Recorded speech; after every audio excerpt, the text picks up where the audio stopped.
Subtract 0.2 kilogram from 34 kilogram, इसमें से इसको माइनस करना है। The result in term of the proper significant figure, और रिजल्ट जो आता है उसको प्रॉपर सिग्निफिकेंट फिगर के फॉर्म में लिखना है। तो कह रहा है 34 में से 0.2 किलोग्राम माइनस करना है। तो ऐसे माइनस करोगे तो यहाँ डेसिमल लगा के 0 लिखना पड़ेगा, और जब आप इसको सब्ट्रैक्ट करोगे तो ये 8 आ जाएगा और ये आ जाएगा 33 kilogram.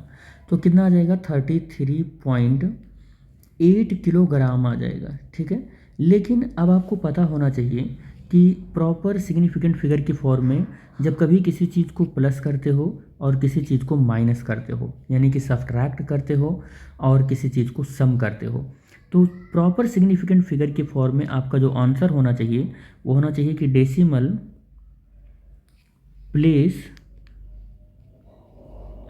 Places with minimum significant, या मिनिमम नंबर लिख देते हैं, मिनिमम नंबर होना चाहिए। और जब किसी चीज़ को डिवाइड करते हो और मल्टीप्लाई करते हो तो आपका जो आंसर होना चाहिए वो होना चाहिए कि मिनिमम नंबर ऑफ सिग्निफिकेंट होना चाहिए। ये आप देखते हो, नंबर ऑफ सिग्निफिकेंट होना चाहिए, सिग्निफिकेंट होना चाहिए। एग्जाम्पल के तौर पर अगर मैं कहूँ 5.297 या 93 और 5.297 ऐसे लिख लें, और इनको हम प्लस कर रहे हैं तो हमारा आंसर मान लो ये 3 है, ये 9 है, 9 और 7 कितना हो जाएगा? 16 हो जाएगा, और 9 2 11 और 5 2 2 11। तो हमारा जो आंसर होगा, देखो अगर मैंने इसको सब्ट्रैक्ट किया है तो decimal places with minimum number का मतलब होगा कि मिनिमम नंबर डेसिमल प्लेस का यहाँ पर है, तो हमारे आंसर में 11.16 आना चाहिए, ये आना चाहिए, यानी कि डेसिमल के बाद मिनिमम नंबर आना चाहिए, ठीक है।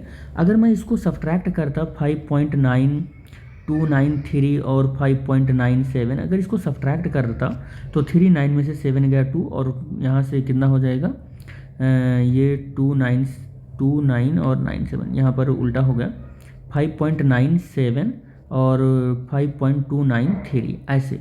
तो यहाँ 0 लगा लेना होता है, और यहाँ पर फिर मेरा क्या हो जाता? 7, और 16 में से 9 गया तो फिर 7 हो गया, और 8 में से 2 गया तो 6 हो गया, और ये 0 हो गया। अब मुझे सब्ट्रैक्ट किया है तो मिनिमम नंबर का डेसिमल प्लेस का हमारा आंसर हो जाएगा। तो minimum number of decimal place ये था, मैंने 0 तो इसको सब्ट्रैक्ट कराने के लिए लिया था, कुछ इस तरीके से था हमारा। तो हमारा आंसर 0.67 हो जाता, ठीक है। अब ये 7 जो है हमारा ऑड था और 5 से थोड़ा सा बड़ा था, तो मुझे यहाँ 6 8 लिखना पड़ता। तो मिनिमम हमें कितना कितना लेना होता है? 0.68 वाला, ये हमें वैल्यू लेनी होती है, ये हमें वैल्यू लेनी होती है, ठीक है। तो कुछ इस तरीके से हमें वैल्यू लेनी होती है। तो यहाँ पर ऐसे आंसर लिखेंगे, सब्ट्रैक्ट करेंगे या हम क्या करेंगे? सब्ट्रैक्ट करेंगे या हम वो करते हैं, ऐड करते हैं, तो कुछ इस तरीके से लेनी होती है। तो प्रॉपर मैं ऐसे सिर्फ समझा दे रहा हूँ कि क्या होता है। और आप किसी चीज़ को मल्टीप्लाई या डिवाइड करते हो तो मिनिमम नंबर ऑफ सिग्निफिकेंट हमको लेना होता है पूरी वैल्यू का, जैसे 5.937 है और 5.27 है ऐसे। तो हमारे आंसर में जो सिग्निफिकेंट फिगर होगा ना, वो मिनिमम नंबर ऑफ सिग्निफिकेंट वाली की होगी। जैसे इसमें 3 है सिग्निफिकेंट फिगर, इसमें 4 है, तो हमारे आंसर में 3 सिग्निफिकेंट फिगर होना चाहिए, 4 नहीं होना चाहिए, 3 होना चाहिए।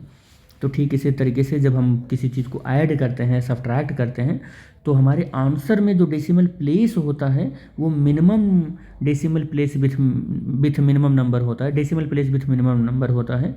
तो हमारा ये वाला आंसर जो है वो करेक्ट हो जाएगा। तो 33.8 हमारा इसका करेक्ट आंसर हो जाएगा।